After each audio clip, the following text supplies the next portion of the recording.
Hello everybody, and welcome to episode number 45 of Ironhammers, your weekly PC gaming podcast being broadcast every single Tuesday. See, at least the second time round, I didn't try and say Sunday by mistake. Right here, JustinTV/Ironhammers, every single Tuesday night at 11 PM, an hour later this night, so that our first guest, Mr. Tyler, aka Crawl, could join us. But first off, let me just introduce myself. What we're doing, if you're not already familiar, aka Ironhammers, and as I just said, joining me, first guest of the week, Tyler, Mr. Crawl. How are you doing, buddy? You made it home from work in time. How are you doing? Oh, I'm doing pretty great. Yeah, got home from work, but wasn't really working that hard. I've been watching E3 like half the day and all their coverage, trying to find out if there's any good news coming out. Other than that, I'm doing pretty good. Did you find any? Yeah, they're gonna come out with Sesame Street on Connect. You waiting for that one? I'm pretty pumped about that. And then you can also go to Disneyland in your living room with Connect. So now I saw that, jazzed. and while I thought that is pretty damn sucky, I did think that my 3-year-old daughter would absolutely love that shit, man. Oh, I'm sure you guys can go to Disneyland in your living room, you know? Yeah. Never have to come to the States. It's probably just as expensive by the time we bought one of those fucking Kinects. Anyway, moving on to the next guest, also over in the US of A, Mr. Rabid Scotsman, Scott McGregor. How the hell are you? Hey man, I'm doing good. How are you? I'm good, man. A little bit disappointed about the bit of a error in the last introduction, but we're all good now, man. You sound very Scottish, man. He doesn't sound very Scottish. I don't. He's smurfing, man. Yeah, this is my American account. He's on his smurf account. Anyway, have you had a good week, man? Yeah, man. Like I said, just lolling all week. Just lolling. In the TeamSpeak and. As I also said, I've been sitting in the TeamSpeak listening to you lolling, and I was going to loll with you, man, but turns out I was on the EU server. StarCraft 2 all over again. Anyway, way to go.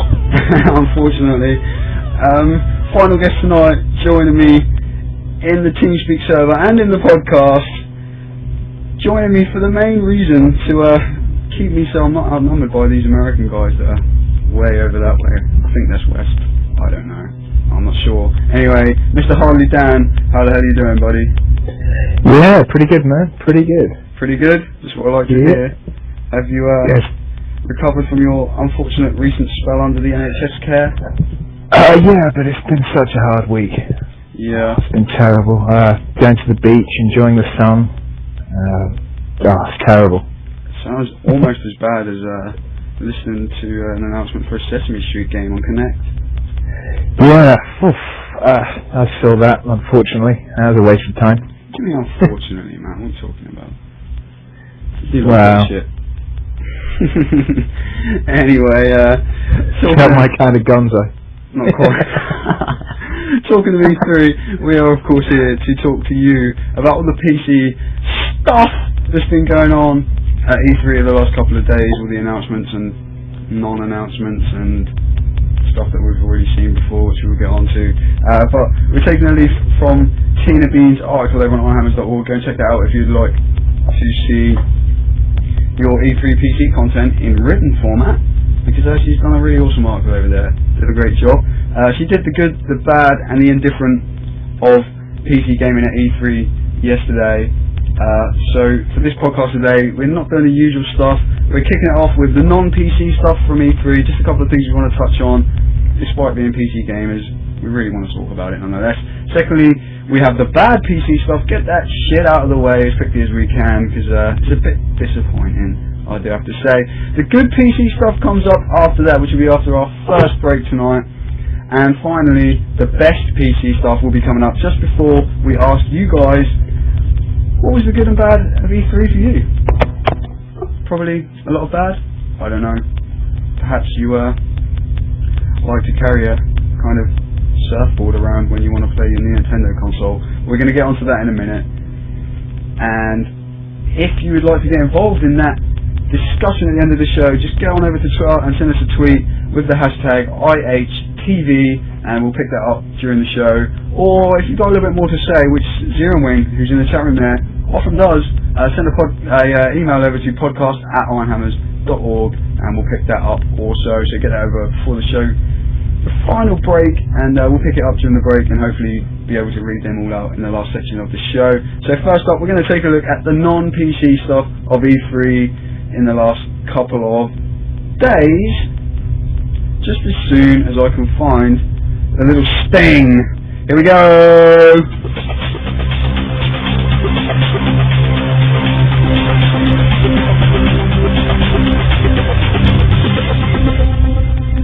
So, the non-PC stuff. Are any of you guys keen to talk about any non-PC stuff from E3? Well, like the Connect conference. Is it worth a mention? There's a lot of Connect, that'll be. There was a fair bit. Does that mean it's worth a mention? Because Microsoft fails to mention the PC at all in the last, 3 or 4 E3s? Yeah, see, that's what really bugs me, man. Like, every time, I'm like, I know it's just not worth holding out any hope for, but you'd think with Microsoft relying so heavily on us PC gamers, in a way, not so heavily, I mean, obviously, Windows has got 5 million% of the market share in the computers around the world, but the only reason, as I've said many times before on the show, the only reason I still use Windows is because I can't game on anything else, really, you know. So, you think they at least want to try and push something our way, but no hope of that. So let's move on to Sony, which is the first thing we've got on our list here, which was known until yesterday as the NGP, now officially known as the PS Vita, which means life, apparently. I believe it might be Latin. I don't know. What are your guys' impressions on that? We're going to have a free-for-all tonight, so anybody who's got something to say, go right for it.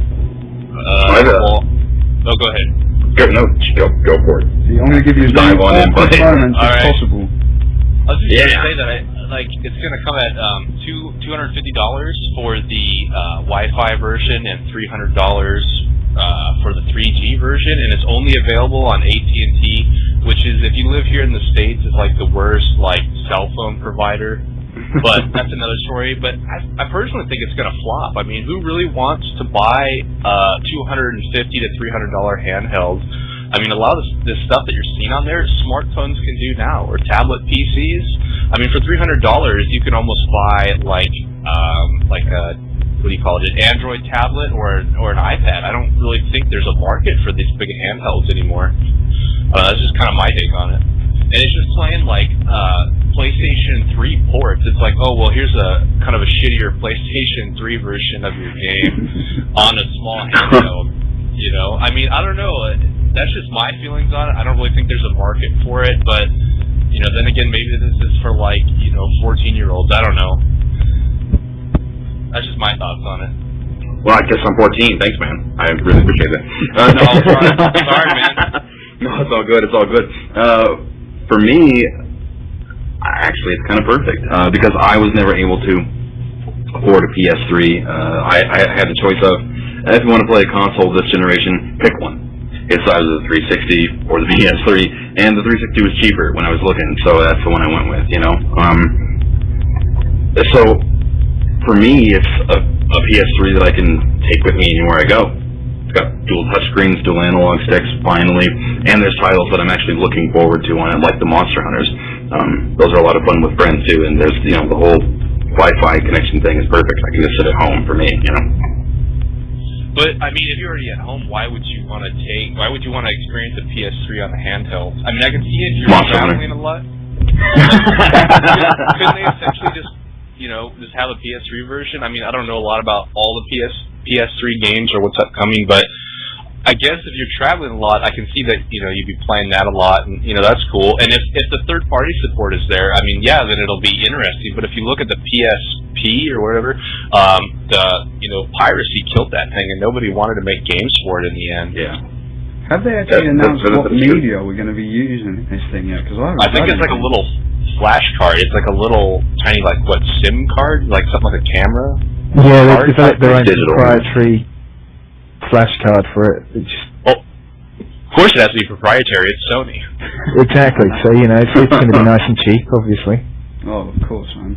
And it's not going to cost the third-party developers anything at all to make. Oh no, Sony will give them money for it. Oh no, wait. I don't know if they have a lot of money to give away anymore. Yeah, no, I mean, if you put like, you know, I don't know, 6 great PC games in front of me that are going to be coming out this year, or the PSV, as I'm calling it, and say make a choice between these two, I'd still go with PC. I mean, obviously, but again, that's because I do my gaming at home. Why would I sit here and stare at a tiny little screen? But I mean, it's hard because they just denied the PC port for Monster Hunter. I don't remember what it's called now. Monster Hunter. The online one. Yeah, that they have over in Japan. For some reason, they took it from PC and ported it to 360, and that's it. So I'm kind of bummed about that, but I was hoping at least I could get like the Monster Hunter 3 remake on the PSV and just play that. But So you basically just want it for that one game. pretty much, yeah. I mean, the nice thing is any of those exclusives that I did miss on the PS3, like Uncharted and Infamous and all that, I should be able to get on the PSV for cheaper. And I guess just the fact that it's mobile is a bonus. I don't know. Aren't they just spin-offs, so they're not actually like a true port of that game, as far as I know? Oh yeah, I'm not sure. Because I think the Uncharted game is made by a different team, and it's like a spin-off in the same world. I was like listening to it today, or they had the little developers being interviewed, and you know, instead of working. But I mean, I see it as like a lot of potential, but like it's just treading in that with that price point of like, wouldn't you rather have like a Asus Transformer Android tablet that can do more? And you can still hook it up to your TV and do like an HDMI out, and there's going to be game pads for that. I don't know.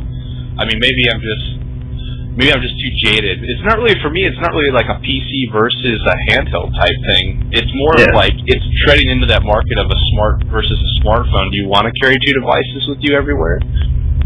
Well, yeah, and for me, I refuse to carry a smartphone. So I mean, I don't know. That's un-American, man. It's a pretty neat. It's a pretty niche market, I think. Niche. It depends on where you're from, I think. I don't know how to say that one. But it's niche, it's got to be niche. It's niche. Okay. Agrees. Out. What about you, Dan? I guess I'm in a slightly different position because I would have killed to have that a couple of weeks ago. Yeah. Stuck in bed for a week, and I could take that in. I do a fair bit of travelling on trains and stuff, and that takes so bloody long. It'd be ideal, just pull that out, watch some movies, play some games, do all the stuff I can do on my smartphone, but with a bigger screen, not straining my eyes, and it'd be fantastic. Yeah, I'm kind of like in the same place, man. I actually, as I was saying to some of you guys before the show, of all the things to stand out from E3, especially with the price point, I don't think it's that bad. I think it's fairly reasonable, and depending on, of course, how that translates over here to the UK. But of all the things, I mean, there was of course the odd PC games that we'll get onto later that I'm just absolutely like dying for. But out of all the kind of non-PC type stuff, this was the thing that one of the only things, in fact, that I thought, I wouldn't actually mind having one of those. I thought the Uncharted game they showed looked great. I loved the touch-based controls that they were adding in there. I think I was talking to Scott about it last night, actually, just after I'd watched the conference. And the touch controls actually look like they're a benefit. I mean, most of these things, they're just little gimmicks, they just add them in. And I mean, you could just play it without it, I'm sure there wouldn't be any problems. But it looks like I would actually choose to use the touch. There was a part in the demo where Drake was climbing up a wall, and you could draw a line on the wall and Drake would climb up and follow where you were drawing on the touchscreen. And I would probably favour that over actually navigating a wall with a D-pad or an analog stick. and I thought it looked really intuitive, I thought it looked great, and I thought it actually looked beneficial, so it looks like the developers are actually making use of these things. I don't know about the rear touchpads yet, though they showed a little bit of that, just in a video, but I wouldn't mind one. I'm not sure I'll actually ever go out and buy one. I always end up picking these things up because they look all nice and shiny, and then never actually using them. I mean, get one game for it. Yeah. And then only play that game. Yeah. Yeah, and but I mean, are you don't guys... even finish that either. I don't travel that much, to be honest. I'm normally about near my PC, and of course, I don't leave the house. You don't need to leave. Exactly, man. You've got everything. I've got a fridge right next to the computer. I've got TeamSpeak so I can chat to you guys. I've got Justin TV so I can broadcast my opinions to the whole world. And I'm pretty sorted. I'd be silly to sit here with one of those in my hands, to be fair. But for the people that do use a handheld, and I would love to have one. Like if I had the money, I would just buy one. Just for the hell of it. But for people that are into handhelds and are into like the consoles and stuff, and especially I think people who own a PS3, for example, like the Ruin game. Did you guys see that one? The like RPG torchlight kind of looking game. Did any of you see that one? I missed that one, man. Well, they had this. It looked kind of like torchlight Diablo, something like that. That kind of RPG type game. And he was playing it on the PS Vita, and it was running the exact same version of the game that was also on the PS3, and it had cloud saves, and he literally saved it on the PSV, and then went over to his PS3 and loaded it up from the exact same point that he was just playing on the go. And I think, although it's like, to somebody who's used Steam, and we've had like Steam Cloud and stuff, and we're so used to just like saving our game and then we can load it up on the laptop or something and carry on from the same place and things like that. To be able to actually go out with this little tiny device and then come home and carry on exactly the same game with really no difference apart from the size of the screen, I think it's quite impressive, man. I think a lot of people will probably latch onto it, and especially those people that are perhaps a little bit disappointed by the 3DS so far, which is what we've got. The next thing on here is obviously Nintendo's even newer console. But briefly, did any of you guys catch any of the 3DS stuff that was from today? I caught some of it. I mean, I saw that they were actually going to have like titles for their system. Yeah, they were actually releasing games. Yeah, and they did it in a typical Nintendo fashion. They're like, okay, well, Zelda Ocarina of Time, we know you've bought in this game 3 times before, but we're going to sell it to you again in a new form. And you're going to buy it. And everybody was like, yeah, I mean, that's great. I mean, that's what Nintendo does, and I guess that's what people like it for. But as far as like new IPs and stuff like that, I mean, I guess Kid Icarus isn't really a new IP, but it's new enough. But Kid Icarus and maybe, what else did they have? I can't even think of anything. Maybe Tekken? I don't know. I didn't really see anything that made me jump for joy. Did any of you other guys catch any of it at all? I went to the beach, sorry, man. Fair play. This guy lives life so with a rock it's star. that bad. Well, I think it's actually, basically like Tyler said, they're actually releasing some games now. They've shown off a few like first-party titles, such as Mario Kart, another thing that we've probably all bought before and would all buy again. Then there was a new Mario game that they were showing off, and that was the one that really stood out to me, because it's kind of, they've mixed the 3D and 2D together, but not in the way that we're used to seeing. It looks kind of like Mario 64 from that viewpoint, but then it will be very like 2D platformer in parts as well, and I think it looked really great. I think it worked great with the 3D effect, to be fair, which after playing Excitebike on, you see my little bro there in the chat room, Link Goodin, you can tell he's a Nintendo fanboy just by the name, but I was playing on his 3DS earlier today because, as you might be aware, they launched the eStore, or eShop, whatever they're calling it, finally today. So we downloaded that, and they're giving everybody a free copy of Excitebike in 3D. And I was playing that, and it's exactly like how I remember playing it on my NES, but it's kind of in 3D, and it looks cool. And I was having fun playing it, man, like building up my tracks and stuff, and you know how it goes with that game. I thought it was fun, and I think if they can bring more of those types of games back onto that and give it the 3D treatment. And for the prices, I mean, they're charging like £3 and stuff for games, which isn't bad. I think that's the kind of market that the 3DS should be aiming for. I know Tyler spoke about, when we were talking about the PSV a minute ago, about the like tablets and the smartphones and stuff.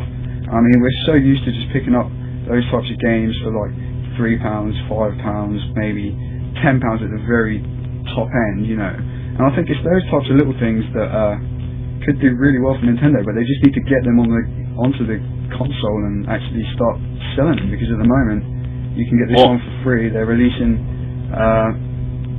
Zelda Link's Awakening, I believe it was, by the end of today apparently.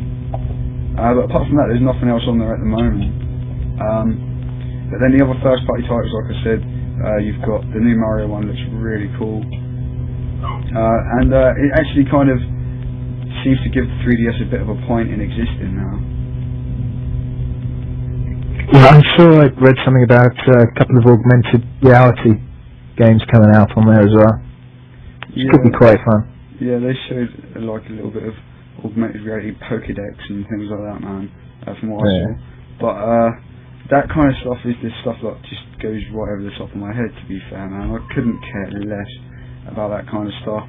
I couldn't care less about any of that gimmicky stuff, man. Even the 3D being a gimmick, like, take that away and give me Mario Kart and this new Mario game, and I'm sure I'll be just as happy as what I would with the 3D effect on it. Like, every time I take my brother's 3DS in my hand, the first thing I do is take the 3D out to about halfway, so it's not quite so extreme. And you know, that kind of thing doesn't really need to even be there for me, to be honest. But having loved Nintendo since I was a little kid, and being so disappointed in recent things that they've done, it's good to see what look like some good games. And what I will say, also I want to mention about something else that's a little bit gimmicky but looks kind of cool, and that was in Star Fox on the 3DS. I don't know if anybody saw that one, but you know, obviously the 3DS has a camera on the front of it. Well, oh man, do they actually like put you in the cockpit, like your face in the cockpit? When you're playing multiplayer, it has little avatars, like a square avatar, over the top of your ship, where it normally, you know, when you're playing it, it'd normally be like Slippy or Falco or somebody, like a little icon of them above their ship, or something. Say, instead of that, you get a like real-time picture of, like it takes snapshots every second or something, and you get that in real time, hovering over the ship, so you can see the ships flying around, you can see people's faces reacting as you like shoot them down and stuff. It looked quite a cool little idea to throw in there, man. But once again, it's just a gimmick, it doesn't really matter. But we will move on to something that, to me, at the moment, matters even less, and that is the new Nintendo Wii U, which was announced earlier today. So, thoughts on that one, people? Go for it. I actually have a couple of great quotes here from that, from some people that were actually watching them introduce this thing, whatever you want to call it. And I think the best one that I've seen so far says, as I try to find it again because I lost it. He says, I think they're firing shotgun rounds because they don't know how to aim at hardcore. I mean, a lot of people don't know, like, either hate it or love it, it seems like. But then when you really start to dig, people don't really know what to think yet. It's confusing. It really is. Like, am I holding the console? Is the console under my TV? What's going on? You know? Yeah, I've seen a lot of people seem quite confused by it. For me, I kind of understood it straight away. But I saw so many tweets and stuff on Twitter, like saying, does this thing work with the Wii? Like, do we need a new console or what? They didn't. They just really showed the controller. Really, you kind of saw the actual console tucked away underneath the TV, but you couldn't really see what it was. I mean, I get how it works, but their current audience that isn't exactly tech savvy, they're not going to know what the hell's going on. They're just going to go buy a controller and try and sync it to their Wii, and it's not going to work. Exactly, man. I know Jeremy saying that they showed the console on Kotaku. I did see that. You do get a better look at it. It's just a little white box, as he says there. But I was surprised that in the actual conference, Nintendo didn't really even point out that box was even there. You know, they didn't show it. Whether it's because it's obviously nowhere near finished and it's probably going to look totally different by the time we actually see it, I don't know. It could, yeah. I mean, it looks fairly polished if it's just a prototype. I think they've got the controller sorted, for sure. I don't think they're going to change that too much. God, it's huge, though. It's huge, and what do you think about... It looks uncomfortable, man. It looks horrible to hold, man. I don't think... Yeah. I think you're going to have to rest it on your lap to be able to Yeah. play for a long session, to be fair. I'm wondering how much that's going to weigh. And we're going to have kids with hunch necks for the next generation, because they're going to be staring at They probably have thing in some their lap. strap to go around your neck to help support the weight.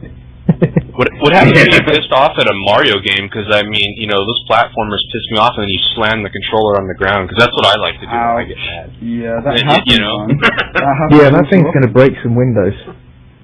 But what I want to know The is... screen is going to crack, man. Or you spill some, like, beer on it, or, you know, you drop it in, like, a bucket of cheese. I don't know, whatever your preferred snack is. God damn it, there's like $80. Or, you know... Like, your nachos. I eat cheese by the bucket, damn it. A bucket of melted cheese here, please. I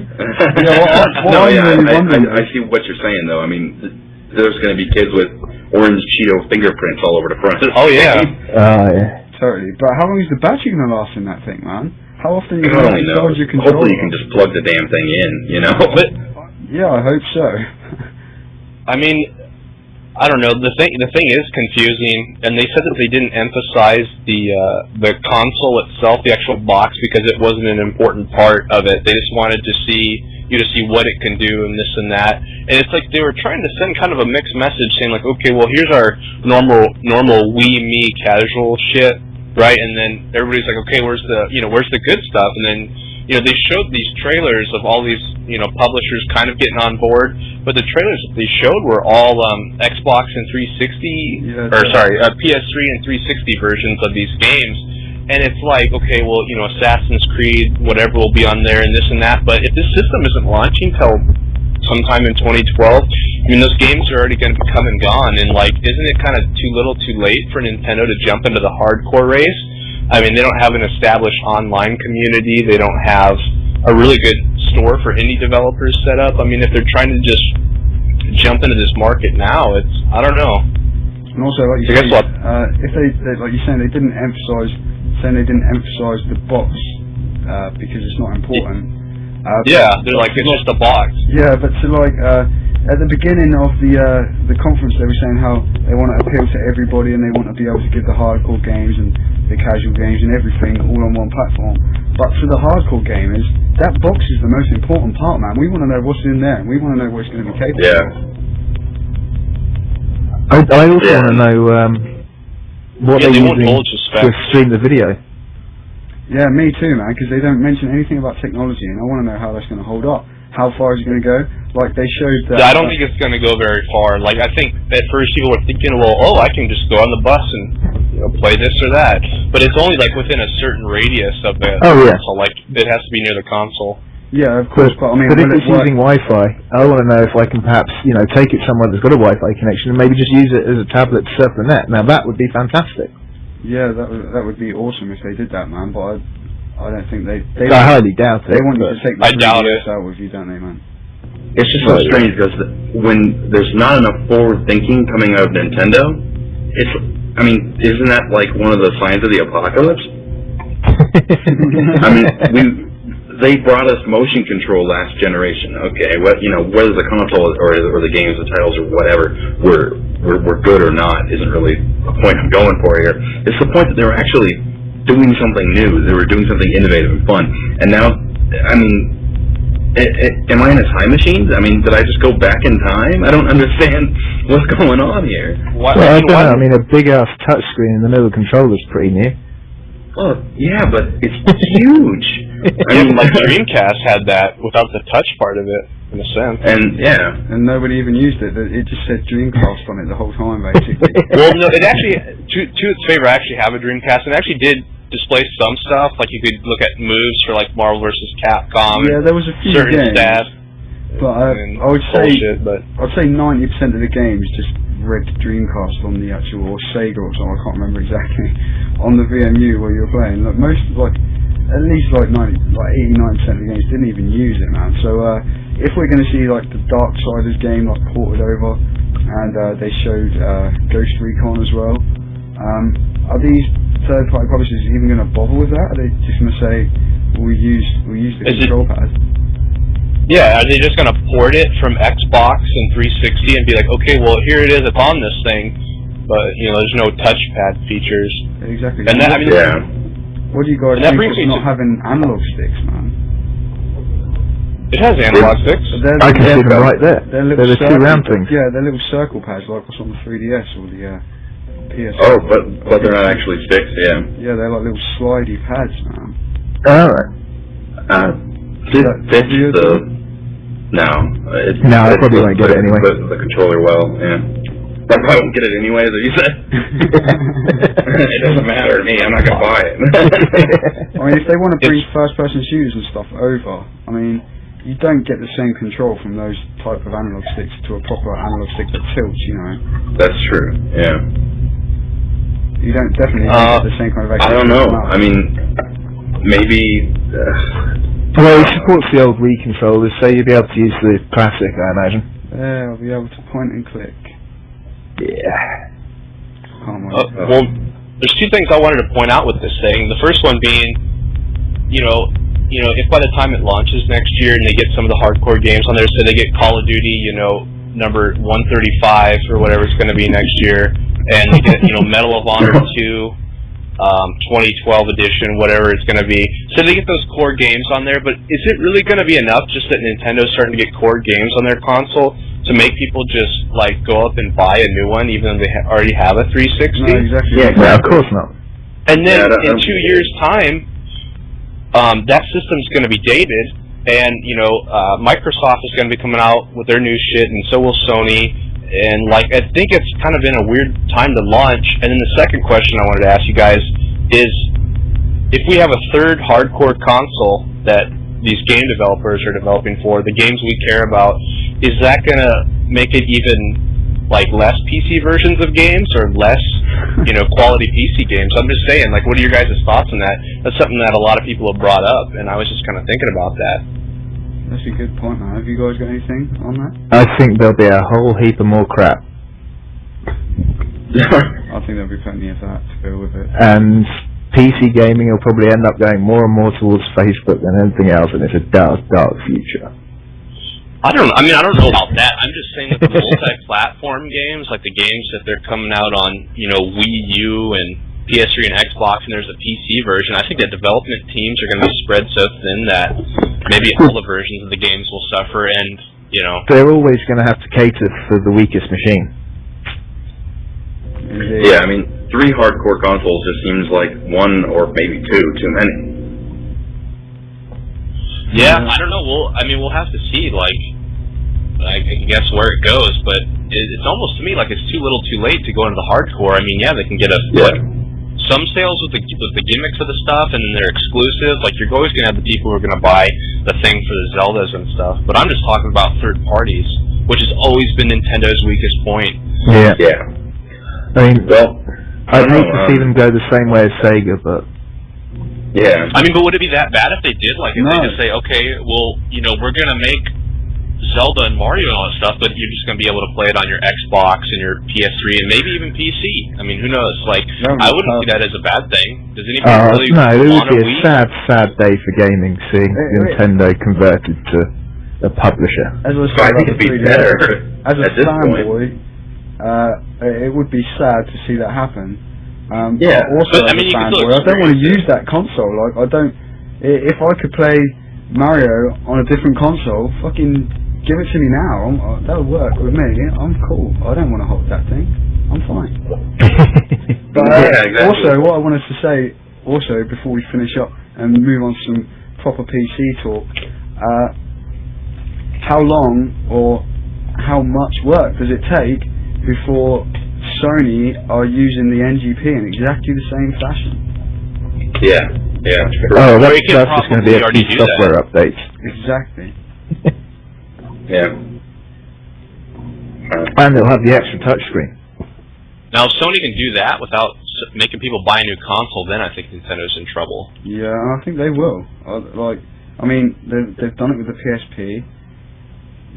And already, really, like, to an extent, you know. And Microsoft could do the same thing with Windows Phone 7, because, I mean, here you have phones with touch interfaces. They could easily do an update to Windows Phone 7 and make that tie in with Xbox. I mean, they already have Xbox Live integration with Windows Phone 7. Yeah, they only have to make a phone with the analog sticks and the buttons, and it's exactly the same thing once again. Well, they need to do something soon, because they were late off the bat with the phone, for starters. They were. I mean, who knows? In 2 years, when Xbox and when Microsoft and Sony drop their consoles, they could have virtual reality for all we know. You know, like it could just. I don't know. It seems like they should have waited on the console.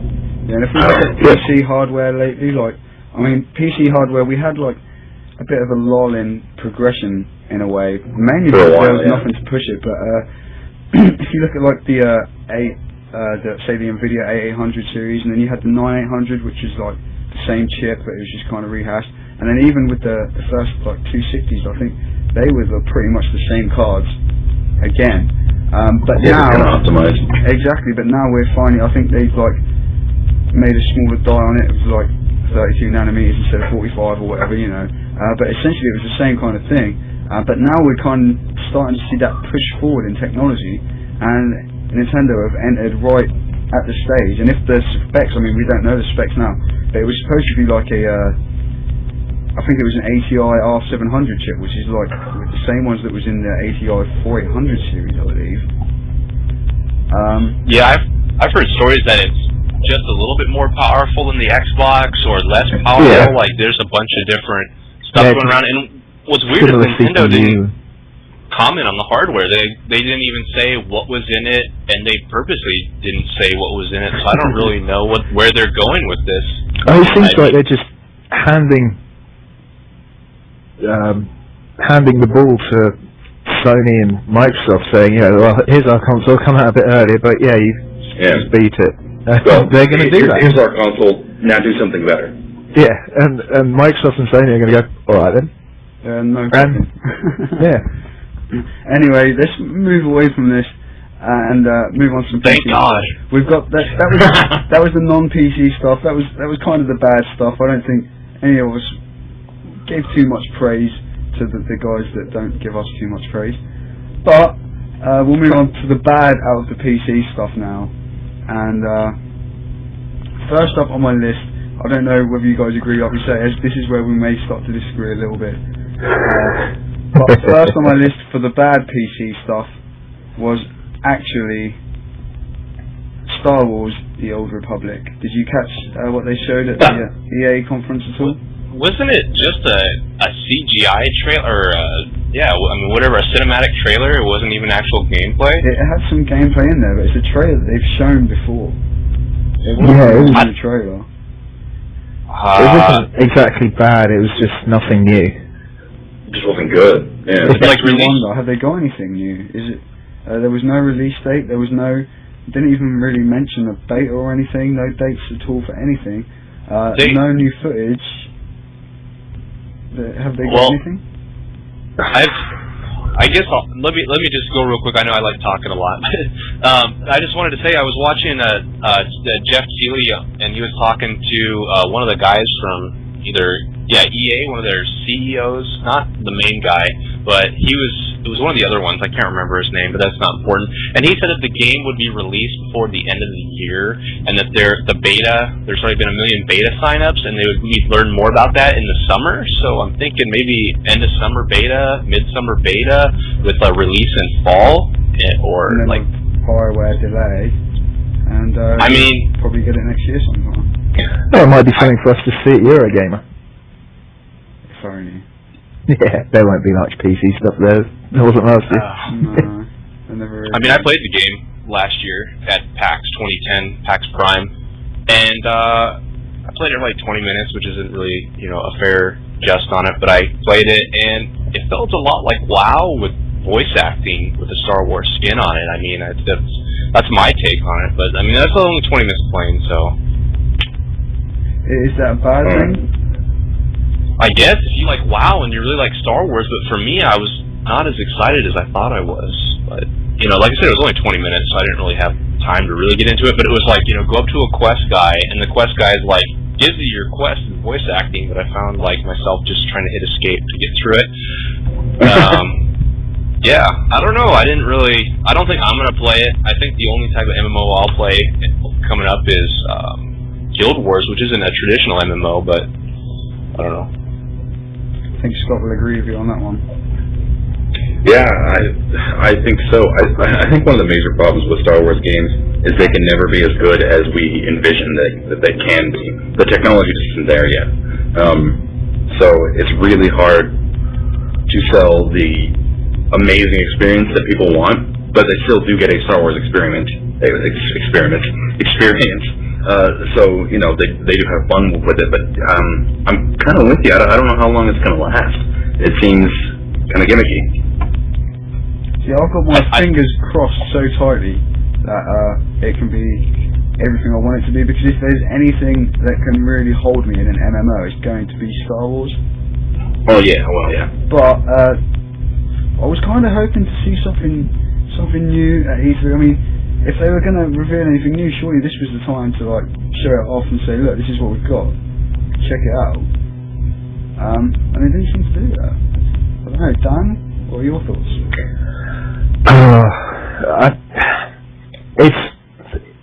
It's not something that's actually grabbed me to start with, because I knew if I got my hopes up, they'd be dashed. So I'm steering clear of this whole conversation.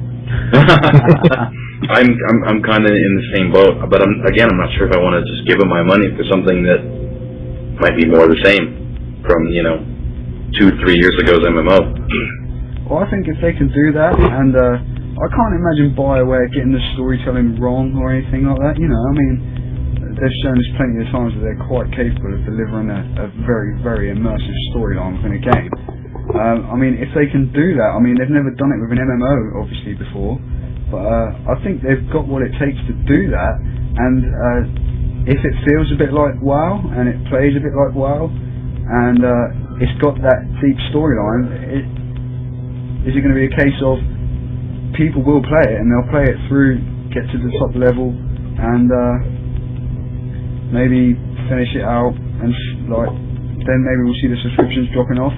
Will they, I mean, with Mass Effect 3 and obviously countless other games they're going to be working on in the future, will they be able to keep delivering content? I mean, look at how long Blizzard's taken to deliver content. I mean, I don't think it's going to hold people as long as what WoW can without the new content. I think they're going to need it quite regularly. Well, a couple things I wanted to say on that one, what you just said, is like they did open up like an entire studio in Texas for, just for the Old Republic. So in a way it is BioWare, but it's not like true BioWare. Like the true BioWare is up in Montreal, I think. I don't know, somebody correct me if I'm wrong. Yeah. And I mean, I think they'll be fine if they have that studio of 100 to 150, 200 people, I think, working on the game. But I mean, I think the era of subscription MMOs is kind of flopped. I mean, I think that Old Republic will do fine, where it can sustain itself. They'll get like 500K to 1 million subscribers, and they'll be fine, and people will play it, and the people that like Star Wars will play it. But I think like the only thing that can really come forward is an MMO that you pay per month and is going to be successful is Blizzard's next MMO. But actually getting back to the Old Republic, there's a controversial topic I wanted to talk about was the fact that the game is only going to be exclusive on EA's new shitty download service, Origin. And they're not going to put the title on Steam, and there's even rumors going around now that Battlefield 3 won't be on Steam. It's a little bit off topic, but I mean, EA's trying to push this service hardcore, and I think they might be leaving Steam out a lot on their titles, including the Old Republic. Just touching on what you said about Battlefield 3, I was watching that, I don't know, I think some of you guys might have caught it just before we came on air as well. They were doing the live stream on Ustream from the Battlefield booth at E3.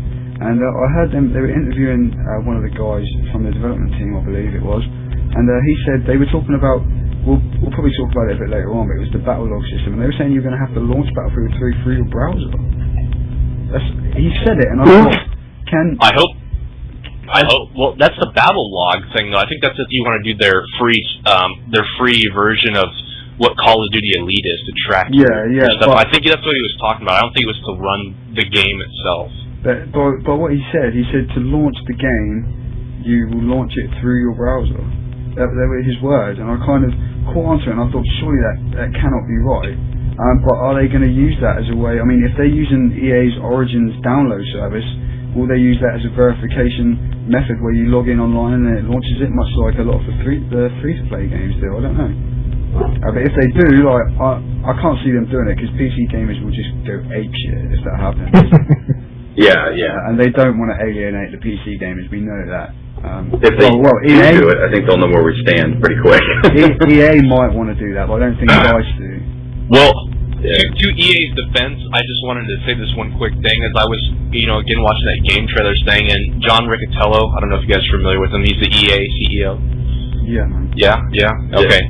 Yeah, he was talking to Jeff Keighley, and Jeff Keighley was like, hey, where's the Xbox or the PlayStation version of Battlefield 3? We keep seeing this PC stuff. And then John Riccitiello just pretty much shut him up. He's like, whoa, the PC is still important too. He's like, that's a very important thing. And I was like, wow, somebody actually acknowledged the PC and shut Jeff Keighley up. And I don't know why they're showing the PC stuff. And I can't wait. Because it looks the best. Exactly, and it looks so good. I mean, like I say, once again, we're going to talk about it a bit later on.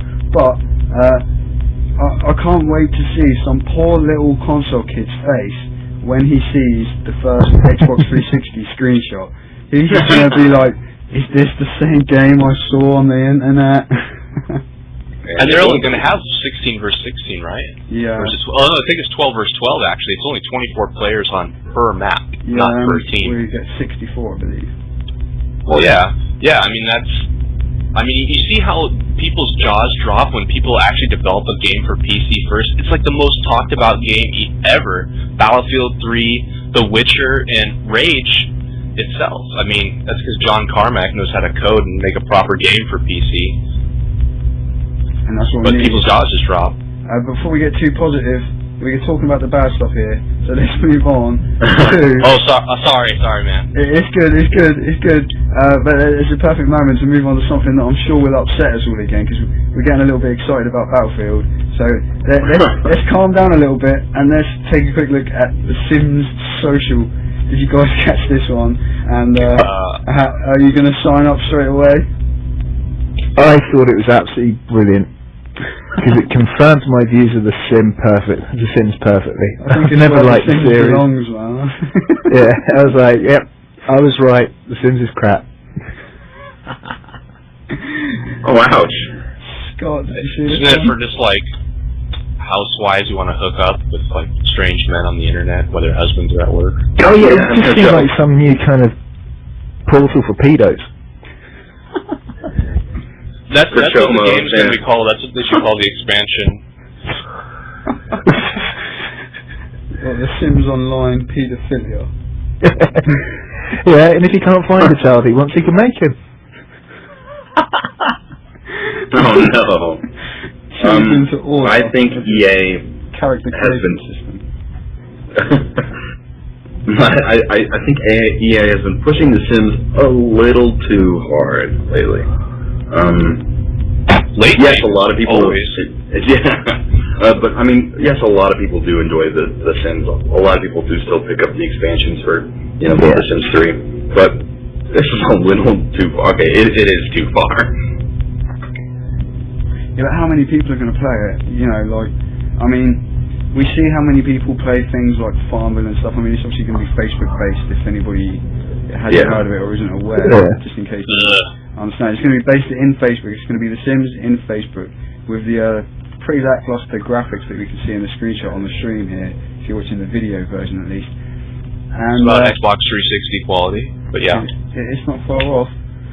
But how many people are going to play this? With a game like this, if so many people can play Farmville and they play all these types of weird and awful Facebook games, if you put something like The Sims on there, with EA behind it, And I don't know if it's got if Maxis are involved in any way. I guess they must be in some way. I mean, it will get attention, that's for sure. I mean, people will play it there. People will definitely play it, and it's going to wipe the floor with all those other games that are already on there. If it's like The Sims. Yeah, it is. Look at the appeal of The Sims in a full capacity, and to be honest, the graphics and stuff, and whether it's on Facebook or not, to that type of player, at least to the more casual Sims player, which I mean most of them are, that's not going to bother them at all. If they can just get on Facebook and play it for free, which I believe is going to be the case, maybe a microtransactions model or something like that, you know,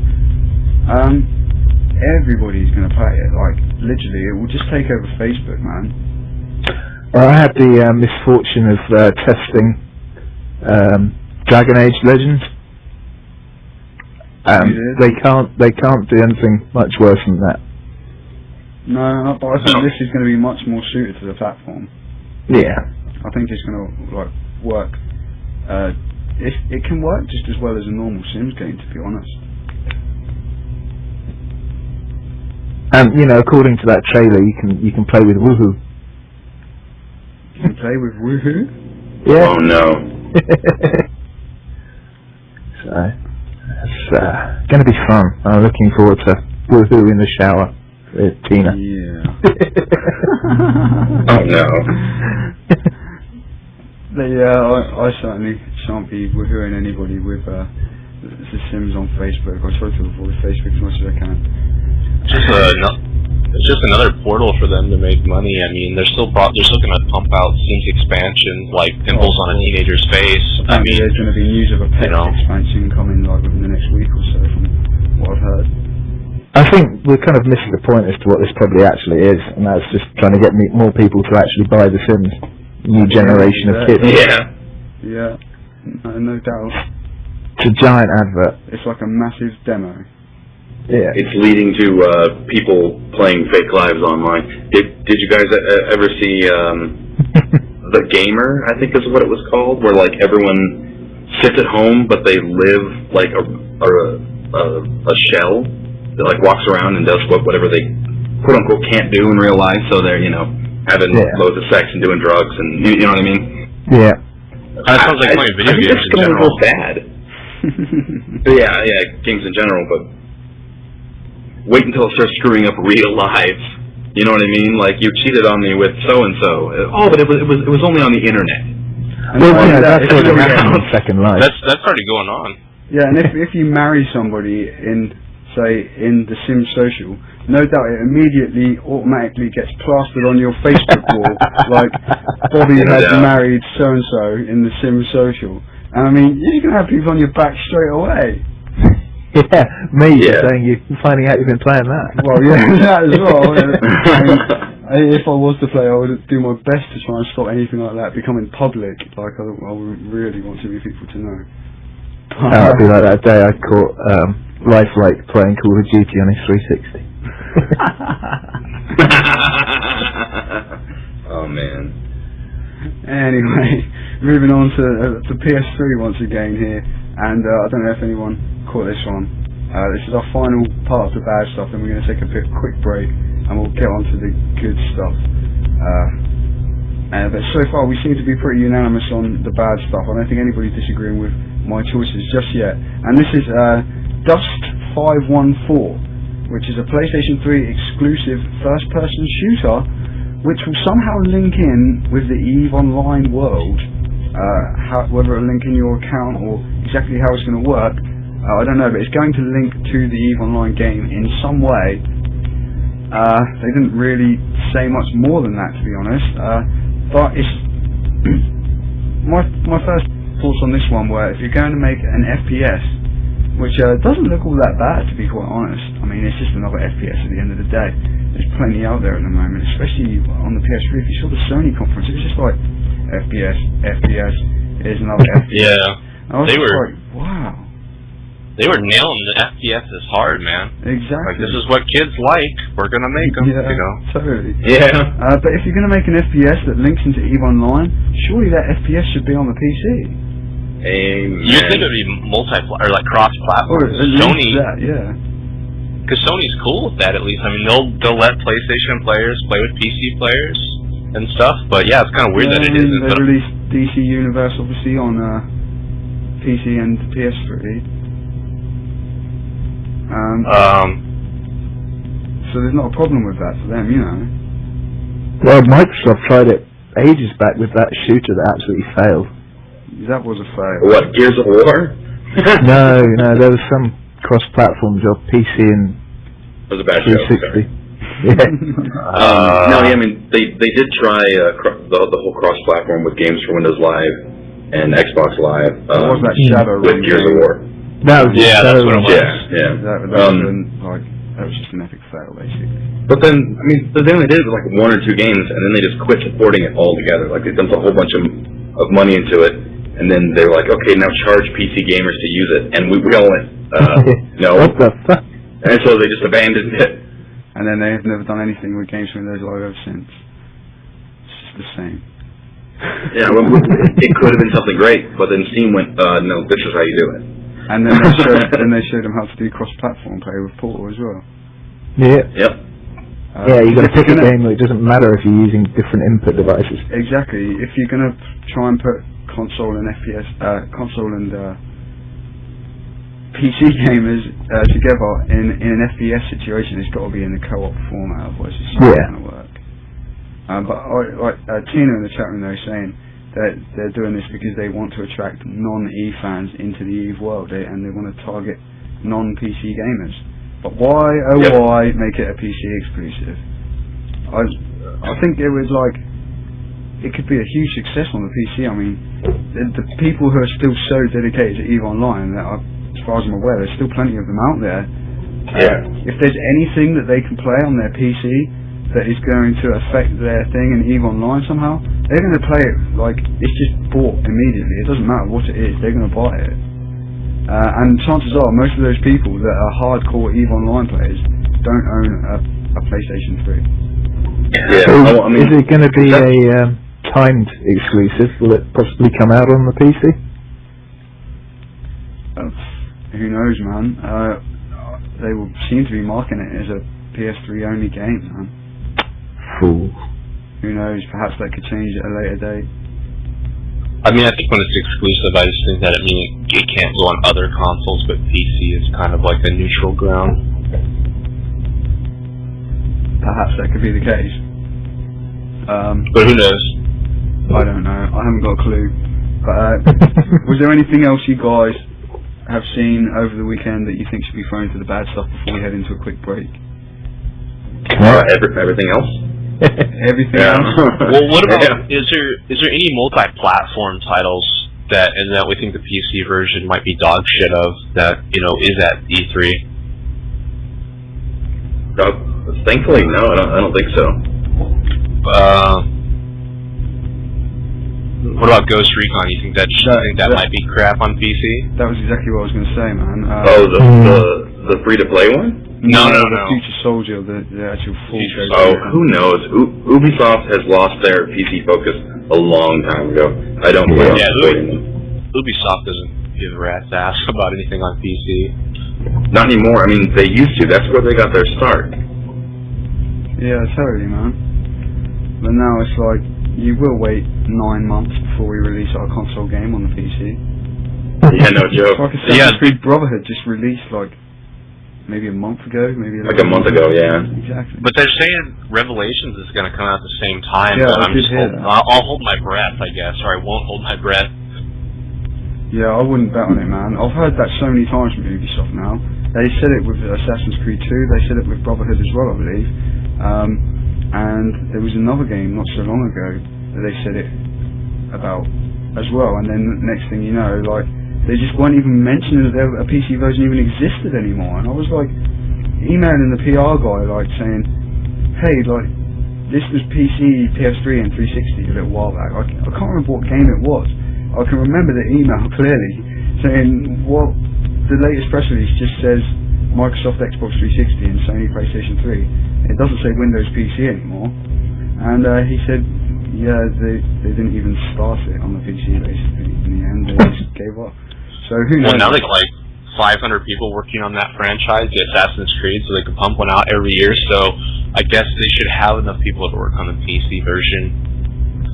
But yeah, their DRM choices obviously aren't great, and they're known for that. I just don't know why they just don't drop their DRM and just use Steamworks. Like, everyone is okay with that, and it gives them, you know, achievements, easy way to update. Like, I just don't understand why they don't use Steamworks yet. Yeah, I think it's the same with like EA, like with their Origin thing and stuff. I think they're all trying to claw back everything that Steam's got. They're so like, oh wait, you can make money on this platform? Yeah, that's basically they've given it up like over and over again over the past, like, say 5 years. Say, like, gradually they've just been dropping us off and just leaving us out and giving us delays and giving us ridiculous DRM.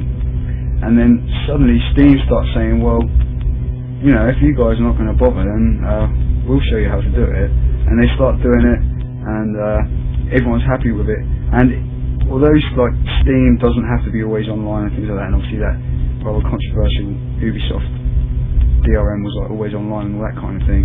But even if Steam games did have to be always online, it wouldn't bother me so much because it's Steam. Like, Steam is always online anyway for me. Like, it's on your computer all the time. Exactly. If I don't have Steam online, it's because I'm doing a podcast like I am now.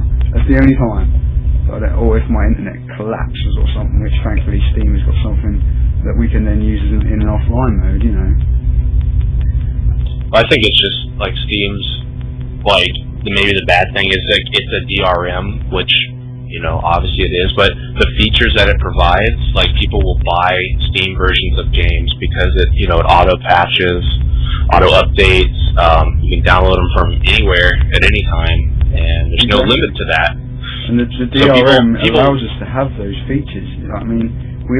The auto updates and things like that wouldn't really work without all the DRM and stuff so much. I mean, obviously, all games on Steam auto update, but having their whole platform there and having it, we have to log in and we have to be online and stuff. You know, it's worth the price of maybe a little bit of DRM here and there to get those extra features. I mean, have you installed a game from like a patch lately, like where you have to like download about 4 patches when you install it off a disc? Yeah, forget that. Age, man. It's like, what's going on here? Yeah, it just works. I tried to explain that to someone the other day, and they went, "What? You had to search for patches on the internet?" I'm like, "Didn't you ever play Diablo 2, man? It was horrible." It's a nightmare, isn't it, man? And you go into these dodgy like file sharing sites trying to find these old patches, and then you get the wrong one, or you get the one you install them in the wrong order or something, or you you have to find like 1.1 to 1.3. Yeah, and, like, and then some of them you could find like 1. And then you could find like 1.5 to 1.10, but you couldn't find 1.3 to 1.5. So you were screwed. Exactly. But thankfully Steam alleviates that, so I'm happy with that. And I'd be happy with other people to go that way, or just drop the DRM altogether, because no matter what, even Steam doesn't stop piracy. Yeah. Well, that was exactly what I was about to say. Piracy. It's not even a thing you should try to stop. You should just try to make a good game, and people will buy your game. That's always been the rule. And secondhand game sales on consoles are just as bad as piracy anywhere else. I mean, the developer or the publishers don't see any of that money, you know, because of a secondhand sale. And the console piracy is getting just as bad as PC. So, there was somebody, I don't know if it was I can't remember what studio they're from. I think it might have been someone from id, and they were saying that second-hand sales are worse than piracy. Like, yeah, I just heard that. Came on record. I don't know who it was, though. Who it was? I don't remember who it was, but I think it was. I'm trying to think. I don't know. I don't think it was id though. I think it was somebody from EA or I don't even remember now. Oh well, it doesn't matter. Yeah, I mean, if they're starting to say that second-hand sales are worse than piracy, then just do it. Like, drop the DRM, make everybody happy. Will it sell more games? I don't know. Will more games be pirated? I don't think so. Well, you know that consoles are going to go the way of the CD key like PCs are now. You're going to buy the game, and they're already kind of doing that with the multiplayer aspect. The online stuff, yeah, exactly. You're going to buy the game, you're going to activate it and tie it to your Xbox Live or your PSN account, and it's just going to stay there. You're still going to have a disc that you can dance around with, but it's once you buy that game, it's going to be locked to your account. I guarantee it. Like that's the way that all of them are going to go. Definitely, I can see that happening. Just like say if you buy Portal 2 on the PC on a disc, you register it on your Steam account, and then the disc is just pretty much thrown in the bin. Yeah, I like at first I was against digital gaming, I guess, because I was with like I wanted to have the the disc and the smell of a new game and the manual and all that cool stuff. Now I would rather just like download it, because then Less clutter. I can format my entire machine, and then before I go to bed, just start downloading like 6 games, and when I get up, they're all there. Yeah, and what I do is I've got my Steam directory installed onto my second hard drive. There you go. So I can completely reformat my whole computer and just completely reinstall Windows, and when it reinstalls, my 280 odd gigabytes of Steam games that I have on my hard drive, I just go into the D drive and click the Steam directory, and it just does a little bit of configuration because it's the first time I'm launching a new program as far as Windows is concerned. And Steam is there, and then I set it to automatically open when I boot Windows, and I don't even have to reinstall anything. I don't have to even download it again. It's just all still there. Yeah. Which is great. Anyway, we're going to move on to a quick break now. That's the bad stuff. Good stuff coming up. The best stuff coming up, and your thoughts coming up. So if you haven't sent a tweet or an email yet, podcast@ironhammers.org. Tell us what you think about anything we've spoken about so far, or just anything you've seen at E3 relating to the PC or not. You can send an email, podcast@ironhammers.org, or send a tweet. Just use the hashtag IHTV. And the music here is going to be so easy for everybody to guess what it is this week.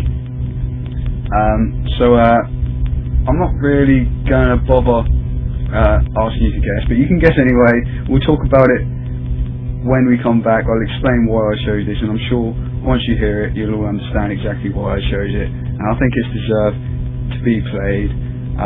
So we'll be back in around about 4 minutes and 18 seconds. Enjoy this song.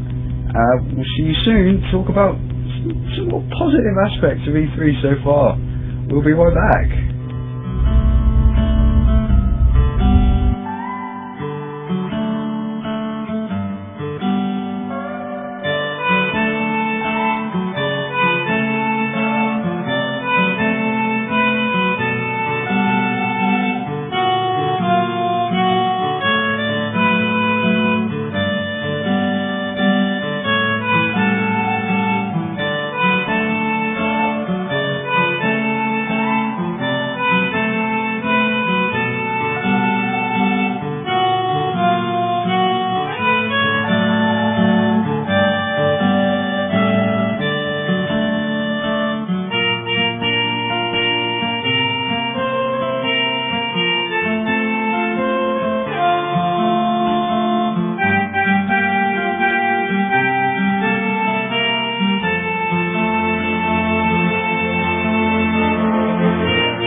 Hello everybody, and welcome back. That was of course from Zelda. It was a parody song, or as we call it in the business say, the song from Long Long Ranch, and we're back to talk some more PC gaming, and hopefully some more positive stuff now, and I'm on my second can of energy drinks, so hopefully I'll hold up, because I am starting to feel that lack of sleep I've had the last couple of days thanks to MLG, E3, and everything else. I ain't got time to sleep. Anyway, let's kick off this positive stuff and try and get through the rest of this show. We'll start it off with some Diablo 3 peripherals from SteelSeries. So, did any of you guys catch this stuff? I know Tina in the chat room there wrote a lovely post up on ironhammers.org where you can see those images on the stream in a bit higher quality. Do you guys want this stuff or what? I wouldn't say no if you're offering. Usually I don't go for this kind of thing. Like, I really don't care if they're specific peripherals. But I am looking for a new headset, and SteelSeries has always offered everything I want in a headset, really good quality. And for, you know, an extra $30, have a you know, like a custom handmade headset that lights up and does all kinds of extra stuff, you know, for an extra $20, $30. Yeah, that looks great. I agree. Tyler, do you like the look of it? The headset looks cool. The mouse is, you know, it's kind of cool, and it's designed in, you know, there's not really too much stuff on the mouse that really makes it Diablo. Yeah, it's a little average in terms of an actual mouse, right? Yeah. There's a little Diablo light up on the bottom side, a little light up Diablo logo, which you can't see on that image there. I was kind of hoping that they would make like maybe one of their mechanical keyboards with some Diablo stuff on it. I don't know, red and blackish with some designs. But I think it's kind of funny because like Diablo, or Blizzard rather, is giving their license for Diablo to SteelSeries, and then they're letting Razer have the StarCraft stuff. And I think Razer's also doing some Heart of the Swarm StarCraft gear as well. But I mean, for me, I'm not going to. It's basically a race, I think. But also, who can do it better? You've got, I think there's a Razer. Is there any Razer WoW stuff? I know SteelSeries do a lot of World of Warcraft stuff as well. There's a Razer WoW mouse. Yeah, that's what I thought. There's a Razer WoW mouse, and then there's also like, I know there's WoW, the same mouse mat as what the Diablo ones are, to be honest, but it's got all WoW designs on. I'm not sure if they've got any headsets or anything. There is a WoW headset. Is that a Razer one? You were looking at it yesterday, weren't you, Scott? Yeah, it was the Razer headset. It is a Razer WoW headset, yeah.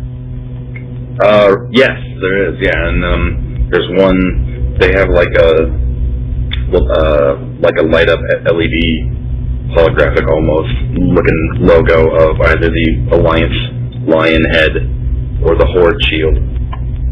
Yeah, they look pretty cool too. But pretty slick looking. They certainly are, just like this Diablo stuff, and there's not really too much to say. We know it's going to be good stuff coming from SteelSeries, but I just wanted to share it with you and give you a quick look at it. I think the mouse pads is what, like, if you already have your favorite keyboard and mouse, I think kind of the mouse pads, like good quality mouse pads with some art on it would be the best way to go. Just because, like, you can kind of swap them out and you kind of get a nice, like, art feel for each game, whatever. Yeah, but, it's not too expensive to get another one, and, you know, I don't know, but I'd like the StarCraft mouse that they do, which I think is SteelSeries as well. They're the same mouse mats again, but with StarCraft logos on. And I've been thinking of buying one there, but I've got my Razer Goliath, and it certainly does the job. But moving on, Far Cry 3. Anybody? It looked quite nice, man. Obviously, it didn't look as nice as I expected. It not in a visual aspect. It didn't look as amazing as what. Or maybe as revolutionary as some of the older Far Cry games did at the time when they came out. Yeah. I mean, they looked amazing. But I mean, from an actual game point of view, it looked like it was going to be quite a fun first-person shooter. Yeah. As long as it's not as repetitive as Far Cry 2, I'll be happy. Anybody else got much to say on that one? I didn't see much on it. There wasn't really. They just kind of showed some gameplay. on it. Is it still using Crytek's engine, like, or was it kind of using Ubisoft's proprietary one? Because like the game graphically didn't look that great, to be honest. But I mean, I've never been really a fan of the Far Cry games. If they were using the Crytek engine, particularly the new Crytek engine, which I don't think they are just by looking at it, I think they would have made a point of it. I think they would have at least mentioned it. Yeah. I think that's why it looks worse, to be honest. But that's just... I agree. But from a game point of view, it looked, like I say, it looked like it's going to be a nice, fun first-person shooter. I didn't think it deserved to go in with the bad stuff anyway. Yeah, well, I mean, the first Far Cry was pretty amazing for the time. You could hide in bushes and they wouldn't notice you, and really cool stuff like that.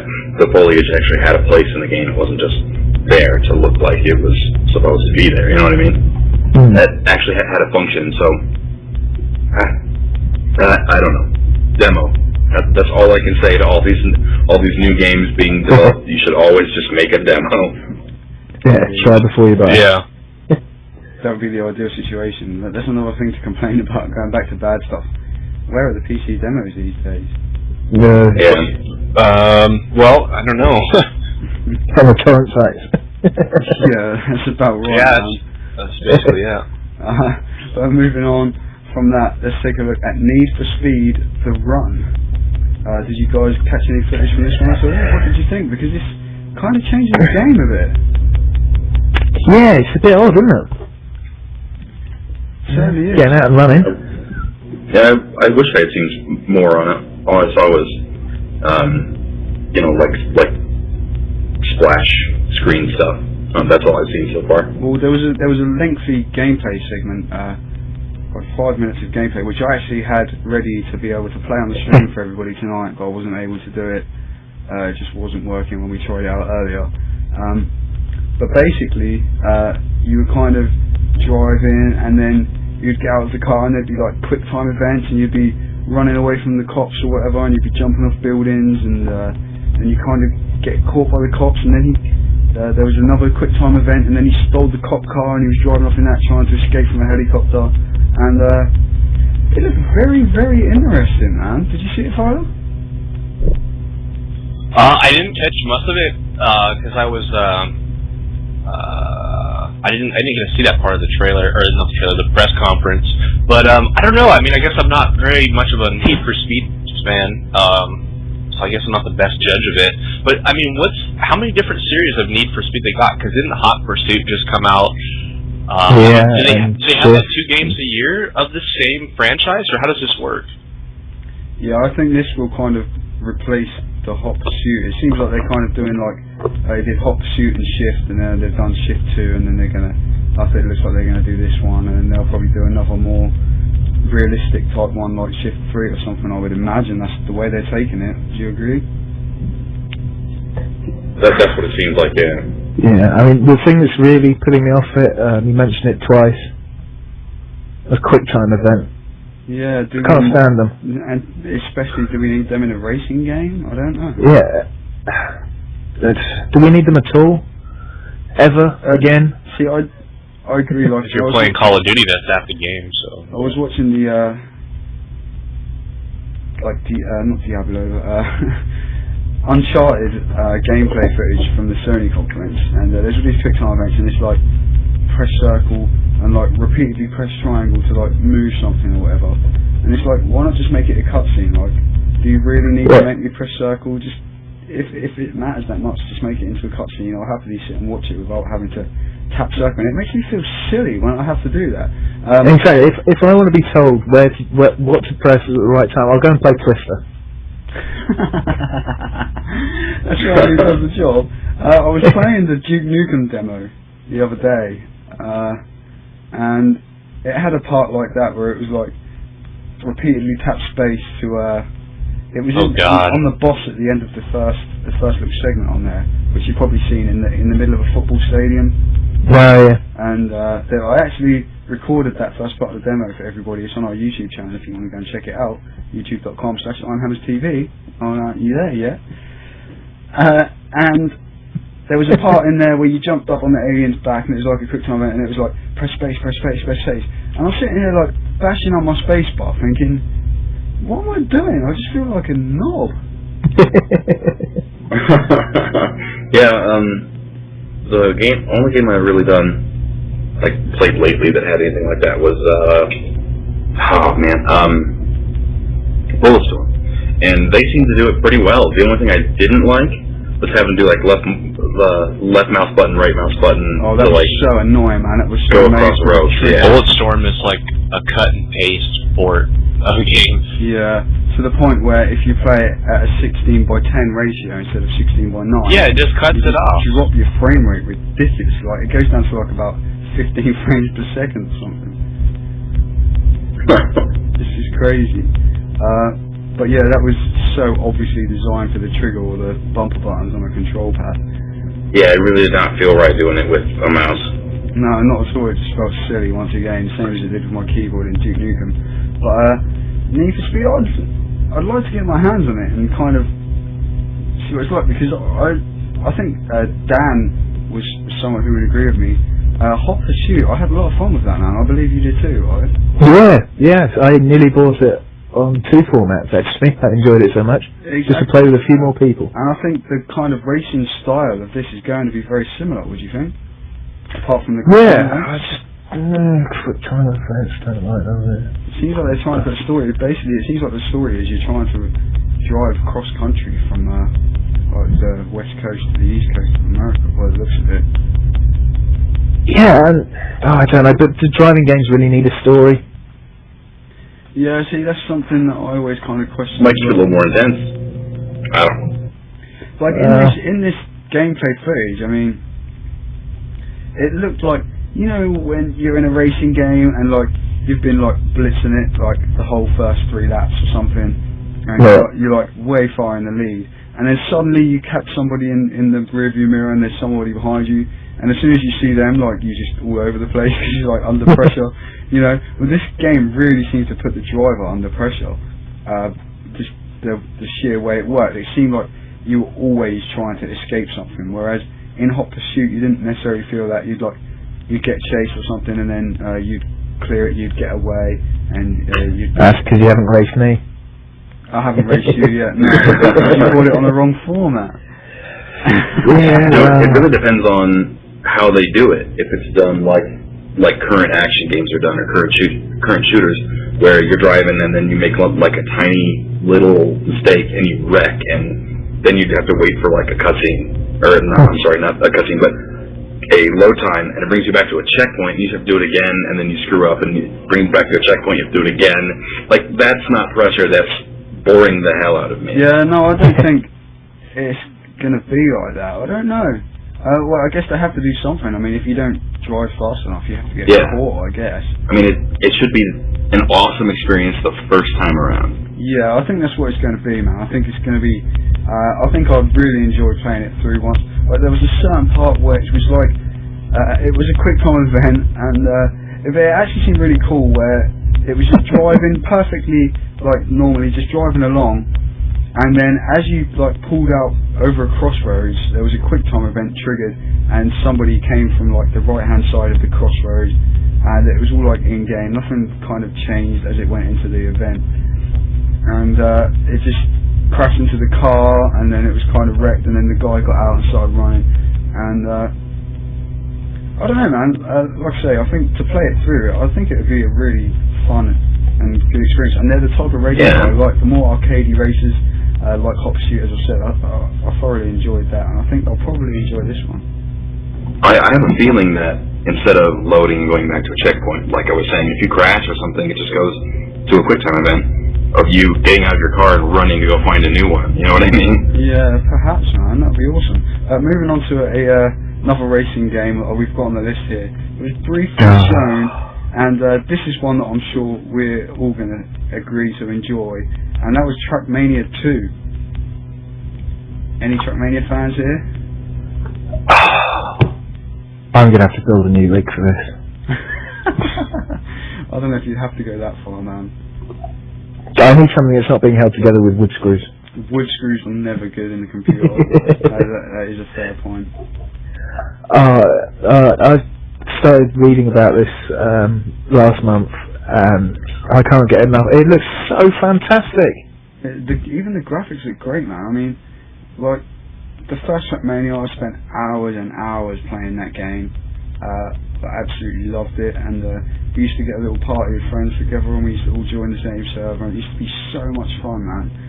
And like the graphics and things like that just didn't matter. I mean, they were never great, but it didn't affect the game at all. The handling was very basic, but that was the game. That's what made the game so great. Was that it was just so simple, and anyone could level playing field, and it was just exactly, man. Yeah. And it looks like it's going to be the same, but it just looks a bit prettier. It looks like the a lot prettier, and the racetracks look like exactly the same kind of style, even though they look a lot more realistic. Would you say? Yeah, it's it's my highlight.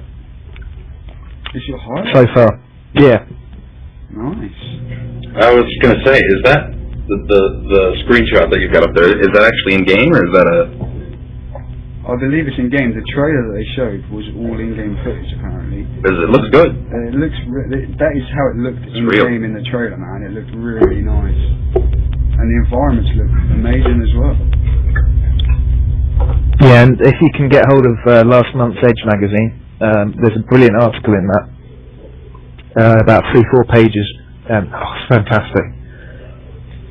Awesome. I was a bit disappointed though, not to see any more of the Shoot Mania and Quest Mania, because this is all stuff alongside Trackmania 2 that they announced last E3, like very, very briefly.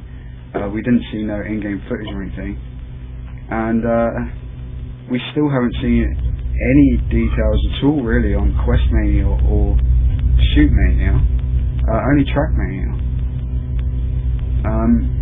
And I think that they could be finding making a game where people can design their own FPS game and design their own RPG is perhaps a little bit harder than being able to let people create a racetrack. It's hardly surprising, is it? Not at all, but I think they might have jumped the gun a little bit, man. I mean, the time it looks like they've put into Trackmania here, I don't know how much time they're going to have to put into anything else. I don't care. I want Trackmania 2 and I want it now. Same here, I'm happy. There's plenty of other RPGs and first-person shooters out there with Trackmania. Are you into Trackmania still, Tyler? Are you looking forward to this? I'm just not a big racing guy in general, so I guess my opinion wouldn't hold much water here. I didn't really watch that part of the Ubisoft conference anyway. Yeah. So I don't really have much to say on it because I don't normally play racing games. Fair play. But so for Dan, we got the first real disagreement, I guess. This should have been in the best PC stuff, perhaps, for you. Yeah, well, I guess just because I love racing games and I love Scale Electrics as a kid, and it's that.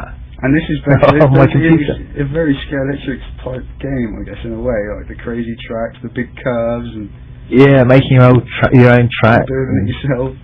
Yeah. I'm with you there. I can't wait to see more of it.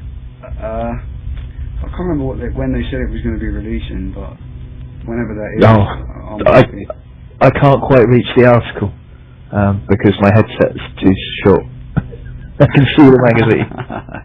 Either way, we'll be looking out for that one. So moving on to the next part of the good stuff that we saw. Ghost Recon Online. Of course, there was the Ghost Recon Future Soldier, which we spoke about a little bit earlier, perhaps thinking that the PC version might not live up to what we wanted to see. Ghost Recon Online, however, is going to be a new free-to-play game from it's being developed by Ubisoft Singapore or somebody, I believe. So it's coming from that Asian free-to-play market. They obviously are very much in love with those games over there. Did you catch this one? So is this the MMO that we were talking about a couple of weeks ago? It's a not quite. A free-to-play sort of squad-based tactical third-person shooter. I would describe it as, I guess. Yeah. It looks alright, but I don't know if it's going to hold much water. Does anybody really want to go? I mean, it's not going to be bad. And it's free to play at the end of the day.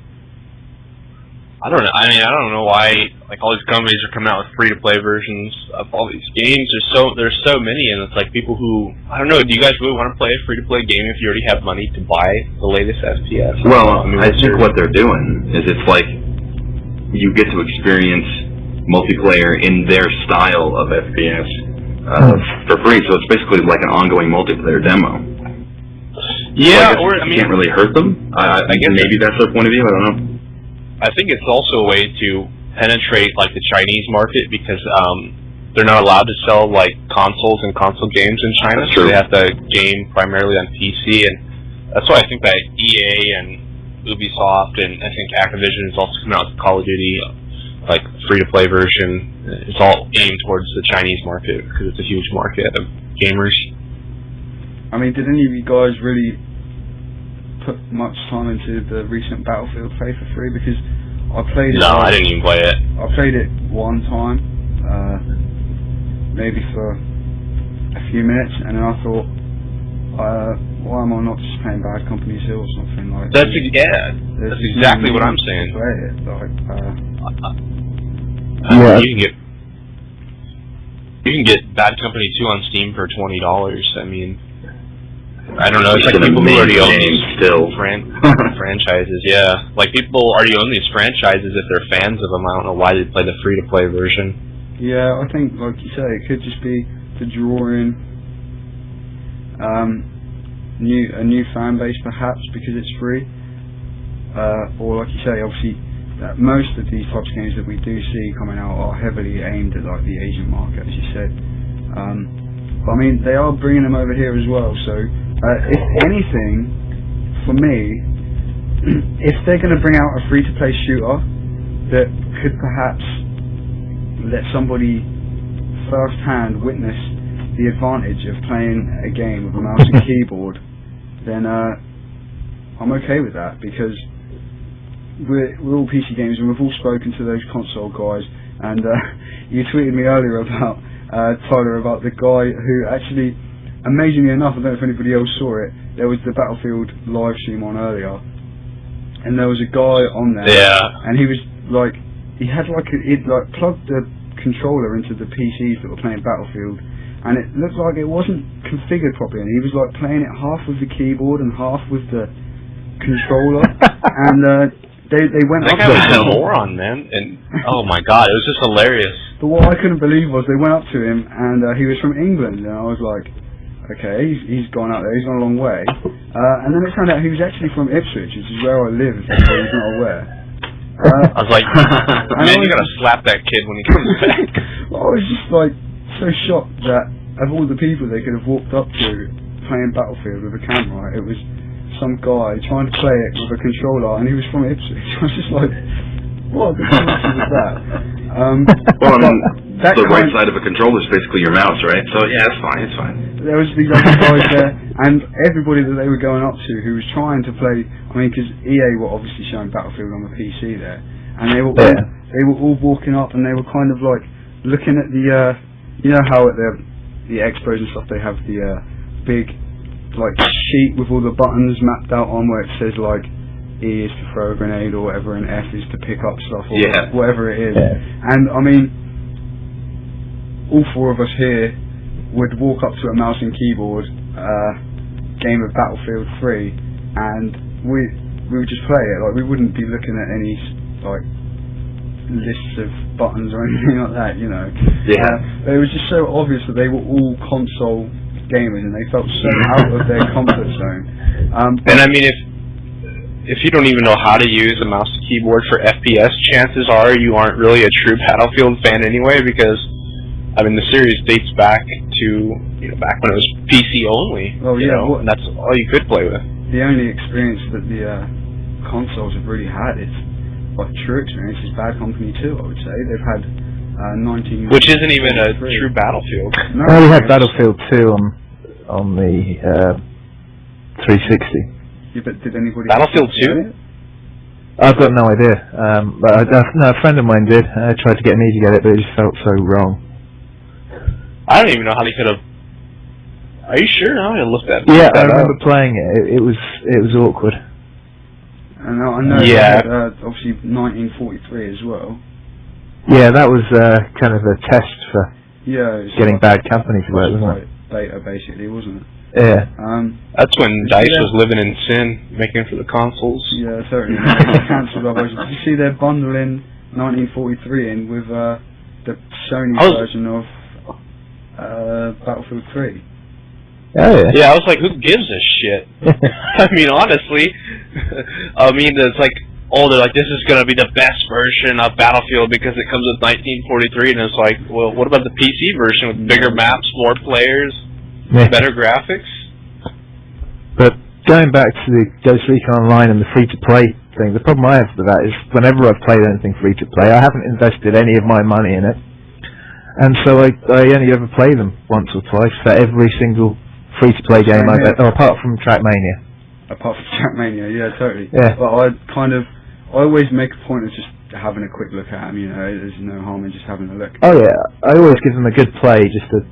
I haven't found anything that kind of grips me and makes me keep coming back, to be honest. Never. Not in that free-to-play market. So let's move on to the next one on the list, Assassin's Creed Revelations. Now, I've played Assassin's Creed 1 and 2. I played 1 partially and I got most of the way through 2. I haven't finished either of them, to be honest. It just kind of wore off after a little while, if you see what I'm saying. I don't know. Yeah. But Assassin's Creed Revelations, the demo that they showed of that, it looked really good. It looked really different to what I've seen in the other games. It looked a lot more kind of over the top and a lot more stuff going on and like fires breaking out everywhere and kind of stuff like that and stuff that I hadn't seen in the past that I've played of the other Assassin's Creed games. I was pretty impressed, man. Any of you guys like the look of that? Yeah. It looked really fluid, the combat system, and you know, it's really looking top notch. But the problem with the other games was they all looked great to start with, and then eventually you just realised you kept doing the same thing, regardless of what it was. You know, you fought in the same way pretty much all the time. I just can't help but think that's going to be the same all over again. You know, you get all these new moves, and then after a while, you realise that's all you're doing because that's what works best. And I think for me, I know it sounds like a silly thing to complain about. We're very often complaining about the complete opposite, but I thought it was just too long. No, you see, I didn't have that problem. There was, as you say, it was so samey, at least in my eyes, that I'd done it enough by sort of 3/4 of the way through, and I just really couldn't be bothered anymore. No, there was just enough of a story with the modern day section to make me want to find out what the hell was going on. Yeah. But I couldn't be asked with the finding the hidden glyphs and all that. Yeah, and feathers or whatever it was and all that. It wasn't as bad as the first one with those thousands of goddamn flags. Yeah, I agree. And the orbs in bloody Crackdown. Yeah, see, I never ventured down that path. I thought the orbs were fun in Crackdown 2 at least. Crackdown 1 not so much. But in 2 I got every orb in 2. I don't know why. Achievements? Yeah. Low level. Well, yeah, I mean, and it was actually fun, so I was like, may as well keep going, you know. Agreed. What about Assassin's Creed then, man? Are you feeling that at all? I have no interest.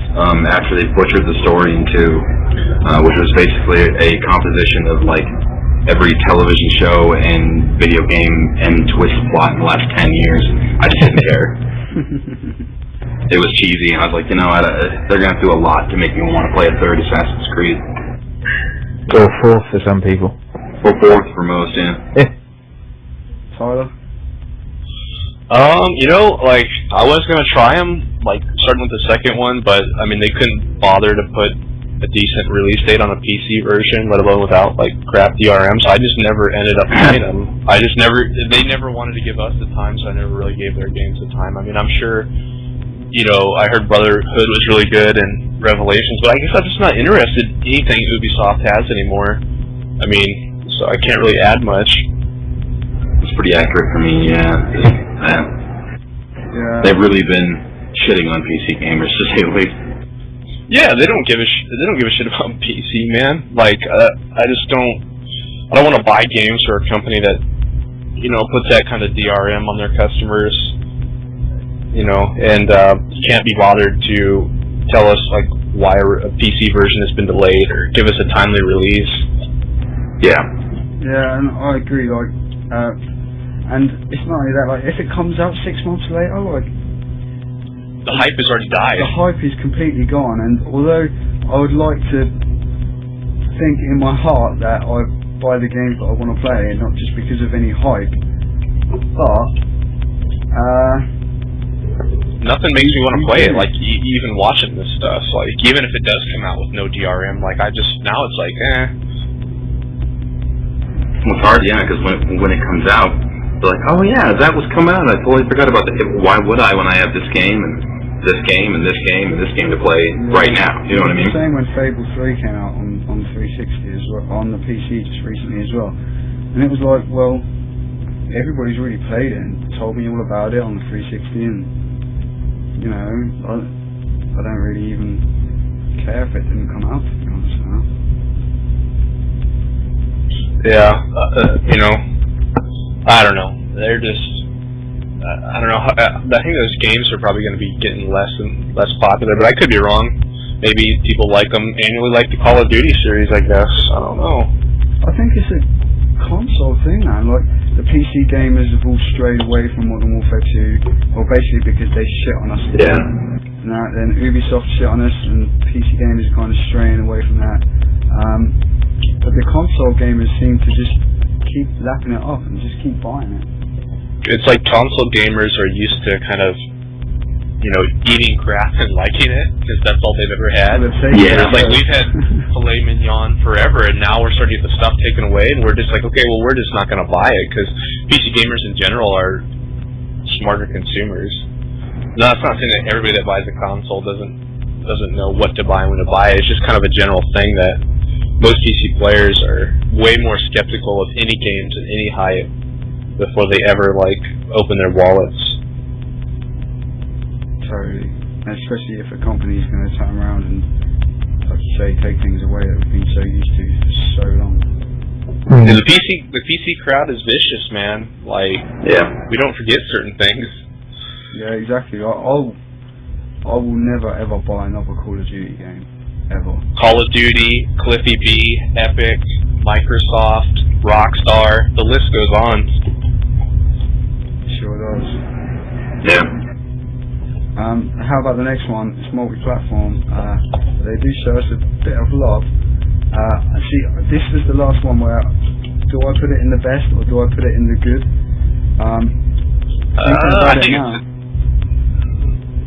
I think in the good is where it fits, because it's massive. With the way that, and this isn't just relation to the PC version of BioWare games, it's like BioWare has taken this whole weird approach to, like, if you look at Dragon Age 2 and some of their comments on Mass Effect, it's like, I swear to God, they worry about the relationships in that game more than anything. And they're like, oh, you know, there's going to be this hot gay romance scene here, and yeah, I mean, it's like, what about the game? What about the story? And like, I'd rather be shooting things and watching ships blow up and aliens get gutted. I mean, you know, that's what we're supposed to be doing.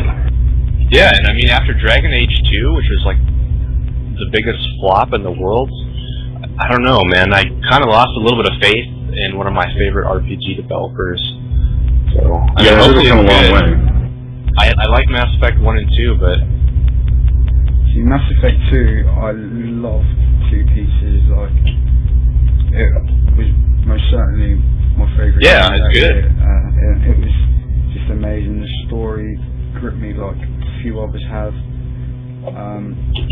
I just couldn't stop playing it. I just wanted to play it right through to the end. I wanted all the DLC. I wanted everything about it, and Yeah, that was the only game I bought DLC for was Mass Effect 2 that I've ever bought DLC for, actually, in any game. It is for me too, man. Like, I can't think of another one I've actually gone out and bought DLC. I've played DLC because I've had it for review and things like that before, but I've never actually gone out and bought DLC. The only game that I would consider buying the DLC for, if I hadn't have got it for review, would be like from Magic or something like that. Yeah, but the DLC in the game itself is so cheap, it's almost just kind of like having a new game. But, I don't know, I think if BioWare can just kind of keep what they did with Mass Effect 2 and just kind of finish the story and we can close the book on it, that'll be great. But I was like looking at, they already have like all these like special pre-order edition stuff, like if you pre-order before a certain date, you get X amount of weapon packs. I wish they would just cut all that shit out, because they did that with Dragon Age too. Like if you pre-ordered before January 11th, you got an extra character and a scenario. Like, why does it matter when you pre-order? Yeah, it's the same with like the Mass Effect 2 Special Edition or something, which was the one I actually got when Mass Effect 2 came out. You got like special armor and you got an extra mission. I think it was the Saeed one. I can't remember. Yeah, I mean that was just for pre-ordering in general for Mass Effect 2. But what they started with Dragon Age 2 is you had to pre-order before a certain date, which was like 2 months before the release date to get that extra character. And it looks like they're doing more of that with Mass Effect 3. Yeah, I bet they will, man. They want to secure them pre-orders. It's like, it seems, I think it's known the fact that pre-order numbers are coming down and down as people are kind of just buying games when they release now. Or at least in my eyes, how it looks. So much on offer, you know. The collector's edition for Mass Effect 2 I bought on Steam was $60, and the collector's edition, which comes with the same stuff as the one in Mass Effect 2, is now $80. FYI. Wow. Or, yeah, Mass Effect 3 collector's is $80, I meant to say. Dan or Scott? I thought you guys were going to say I've been playing it on the wrong system, but my PC wasn't up to it when the first Mass Effect came out, and then so I got it on my 360, and then of course had to play it on it for the second one because of my character, and yeah, I'm going to be getting it. I'm getting it. I just hope they can actually just do the series justice and just kind of like close the chapter. Yeah, I want to see a proper ending. I don't want someone else to be able to pick it up and think, well, let's make Mass Effect 4. So what about the features, the new features that we did see? Not so much features, I would say, but there's kind of more kind of cinematic type stuff going on, like during the levels. Dare I say, quick time events once again. And did you see the new? But, I mean, you kind of expect those. I mean, it's like kind of like an epic movie. Yeah, that works for me. In Mass Effect, that doesn't bother me. It adds to the game more than anything, I would say. I'm even tempted to get Kinect just to try out the new system. No, don't do it, man. And then to take it apart and mod it. It sounds pretty cool, yeah. For modern purposes, it'd be worth having. But did you guys see the new Omni Blade thing, like the Omni Tool Blade? Yeah. I hope they don't turn the game into like a hack and slash game. Yeah. I mean, even though it already kind of is, it's just a run and gun shooter if you play Soldier. Yeah, indeed. I play Biotic. Because I'm different. I mean, I think everybody's just playing for the story at this point, and like whatever they do in the gameplay, it's going to be like, well, whatever. But I just hope they finish up the story well, and it's like a good solid 30 hours. Yeah, and we've all invested so much time in our own individual characters. It's a fantastic way to produce a trilogy, and it's worked far better than Assassin's Creed. Oh, indeed, man. I think it's providing that they get the storyline right, which I think is the only thing we need to question with the third part of Mass Effect. Yeah. I mean, we know the gameplay, and like Tyler said, no matter what the gameplay is, we're gonna be playing through it anyway. We're gonna play it right to the end, even if the gameplay sucks balls, because we're gonna want to know what happens to Shepard and how it closes out. But can they give us a good experience with an 18-month development cycle? I mean, we saw what happened with Dragon Age 2. I mean, do they need longer to, make this the way it should be, especially for the game ender, the chapter closer. I think it is. I mean, they obviously announced that it's going to be coming in March, and I think that does give them a full 2 years, which is around about the same time we saw between 1 and 2. And I mean, the difference there was huge. Yeah, and storyline-wise, I hope that they've had that kind of at least roughed out for quite a lot longer. And I don't think they need to make so many changes as they did between 1 and 2 either. I mean, 2, give me 2 again. Like, make Mass Effect 3 just an expansion for 2. Like, I mean, keep the gameplay exactly the same, and just give me the rest of the story, and I'm happy. Yeah, 2 was fantastic. I loved 1, and I didn't think it could have been that improved upon, but I was wrong.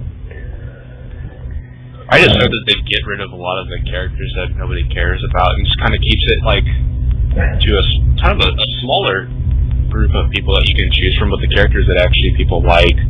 You know, like there's too many characters to choose from in the last one. I mean, maybe a lot of people like that, but I mean, you can only have 3, and there was just so many. Just let them die. Most of mine. All I needed was how the hell do you say her name? Tali?